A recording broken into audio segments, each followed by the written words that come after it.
ಮಂಗಳೂರಿನ ಕೆಎಂಸಿ ಆಸ್ಪತ್ರೆಯ ವತಿಯಿಂದ ವಿಶ್ವ ಮಹಿಳಾ ದಿನಾಚರಣೆಯ ಪ್ರಯುಕ್ತ ವುಮೆನ್ಸ್ ಆಫ್ ವಂಡರ್ಸ್ ವಿಶೇಷ ಸಂವಾದ ಕಾರ್ಯಕ್ರಮವನ್ನು ನಗರದ ಓಷನ್ ಪರ್ಲ್ ಹೋಟೆಲ್ನ ಸಭಾಂಗಣದಲ್ಲಿ ಆಯೋಜಿಸಿದ್ರು.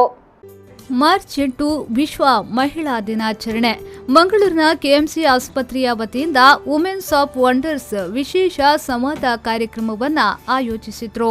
ಕಾರ್ಯಕ್ರಮದಲ್ಲಿ ಗೃಹಿಣಿಯಾಗಿದ್ದು ಇದೀಗ ಉದ್ಯಮಿಯಾಗಿರುವ ಶಿಲ್ಪಾ ಅವರು ಪಾಲ್ಗೊಂಡು ಮಾತನಾಡಿ, ಹೆಣ್ಮಕ್ಕಳು ಮನಸ್ಸು ಮಾಡಿದ್ರೆ ಏನು ಬೇಕಾದರೂ ಸಾಧನೆ ಮಾಡಬಹುದು. ಮಹಿಳೆಯರ ಸಾಧನೆಯನ್ನ ಗುರುತಿಸುವುದಕ್ಕಾಗಿಯೇ ಮಹಿಳಾ ದಿನಾಚರಣೆಯನ್ನ ಆಚರಣೆ ಮಾಡುತ್ತಿದ್ದೇವೆ ಎಂದ ಅವರು, ಅವರ ಬದುಕಿನಲ್ಲಿ ಆದಂತಹ ಕಹಿ ಘಟನೆಗಳನ್ನ ನೆನಪಿಸುತ್ತಾ ಮಹಿಳೆಯರು ಯಾರೂ ಕೂಡ ಕೆಲಸವಿಲ್ಲದೆ ಸುಮ್ಮನೆ ಕುಳಿತುಕೊಳ್ಳಬೇಡಿ, ಏನಾದರೂ ಸಾಧನೆ ಮಾಡಿ ಎಂದು ಹೇಳಿದರು.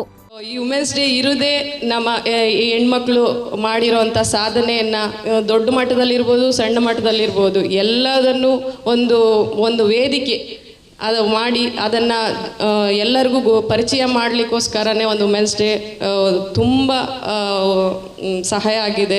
ಎಷ್ಟೋ ಜನ ಹೊರಗೆ ಬರ್ತಿದ್ದಾರೆ. ಮೊದಲೆಲ್ಲ ಯಾರೇನು ಇದು ಮಾಡಿದ್ರು ಗೊತ್ತಾಗ್ತಾ ಇರಲಿಲ್ಲ. ದೊಡ್ಡ ಮಟ್ಟದಿಲ್ಲದವರು, ಇಂದಿರಾ ಗಾಂಧಿ ಇಂಥವರೆಲ್ಲ ಮಾತ್ರ ಗೊತ್ತಾಗ್ತಾಯಿದ್ದು, ಸಣ್ಣವರೆಲ್ಲ ಗೊತ್ತಾಗ್ತಾ ಇಲ್ಲ. ಸೊ ಅದರಿಂದ ಇವು ಎಲ್ಲರಿಗೂ ಹ್ಯಾಪಿ ವುಮೆನ್ಸ್ ಡೇ ಹೇಳಲಿಕ್ಕೆ ಇಷ್ಟಪಡ್ತೀನಿ.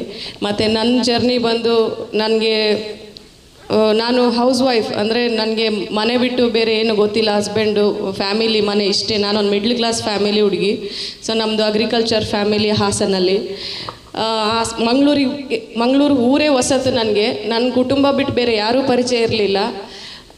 ಅಂಥ ಟೈಮಲ್ಲಿ ತುಂಬ ಸುಂದರವಾದ ಸಂಸಾರ ಅಂತ ಹೇಳ್ತಾರೆ. ಆವಾಗ ನನ್ನ ಮದುವೆ 3 ವರ್ಷಕ್ಕೆ ನನ್ನ ಹಸ್ಬೆಂಡ್ ಮಿಸ್ ಆದರು. ಆ ಟೈಮಲ್ಲಿ ನಾನು ತಗೊಂಡ ಡಿಸಿಷನ್ ಇದು. ಅನಂತರ ಕಾವೇರಿ ಆಂಬ್ಯುಲೆನ್ಸ್ನ ಪ್ರೊಪ್ರೈಟರ್ ರಾಧಿಕಾ ಪ್ರೋ ಮಾತನಾಡಿ, ಕಳೆದ 18 ವರ್ಷದಿಂದ ಆಂಬ್ಯುಲೆನ್ಸ್ನಲ್ಲಿ ಚಾಲಕಿಯಾಗಿ ಸೇವೆ ಮಾಡುತ್ತಿದ್ದೇನೆ. ರಾತ್ರಿ ಹಗಲು ಎನ್ನದೇ ಯಾವುದೇ ಆತಂಕ ಇಲ್ಲದೆ ಸೇವೆಯನ್ನ ನೀಡುತ್ತಿದ್ದೇನೆ ಎಂದ ಅವರು ತಮ್ಮ ಸಾಮಾಜಿಕ ಸೇವೆಯ ಬಗ್ಗೆ ಮನದಾಳದ ಮಾತುಗಳನ್ನಾಡಿದ್ರು. ಫಸ್ಟ್ ದಿನ ತುಂಬ ಭಯ ಇತ್ತು. ಇವತ್ತು ನನಗೆ ಯಾವ ಭಯ ಇಲ್ಲ. ಎಷ್ಟು ರಾತ್ರಿ, ಎಷ್ಟು ನೈಟು, ಎಷ್ಟು ಲಾಂಗ್ ಜರ್ನಿ, ಯಾವುದೇ ಕೇಸ್ ಆದರೂ ಕೂಡ ನಾನು ಮುಂದೆ ಇದ್ದೇನೆ. ಇವಾಗಲೂ ಮಾಡ್ತೇನೆ. ನನ್ನ ನೋಡಿ ಲೇಡೀಸ್ ಕಲಿತವರು ಸ್ವಲ್ಪ ಕಮ್ಮಿ ಇದ್ದಾರೆ. ಒಬ್ಬರು ಕಾರ್ಕಳದಲ್ಲಿದ್ದಾರೆ, ಅವರು ಡ್ರೈವಿಂಗ್ ಆಗ್ತಾನಿಲ್ಲ. ನಾನು ಅವರಿಗೆ ತುಂಬ ಸಪೋರ್ಟ್ ಮಾಡಿದೆ. ನೀವು ಮಾಡಿ, ಡ್ರೈವಿಂಗ್ ಮಾಡಲೇಬೇಕು, ನೀವು ಮಾಡಿ, ಏನಾಗೋದಿಲ್ಲ, ಧೈರ್ಯ ಇಟ್ಟು ಮಾಡಿ. ನಾನು 18 ವರ್ಷದಿಂದ ಓನ್ ಡ್ರೈವರ್ ಆಗಿ ಡ್ರೈವಿಂಗ್ ಮಾಡ್ತೀನಿ. ಇಷ್ಟವರೆಗೊಂದು ಆಕ್ಸಿಡೆಂಟ್, ಒಂದು ಪ್ರಾಬ್ಲಮ್ ಯಾವುದೂ ಆಗಿಲ್ಲ.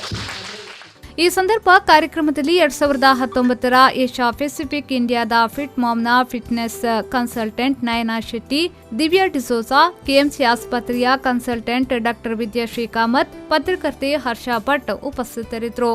ಶರಸಾಲಿಯನ್, ವಿ4 ನ್ಯೂಸ್ 24/7 ಮಂಗಳೂರು.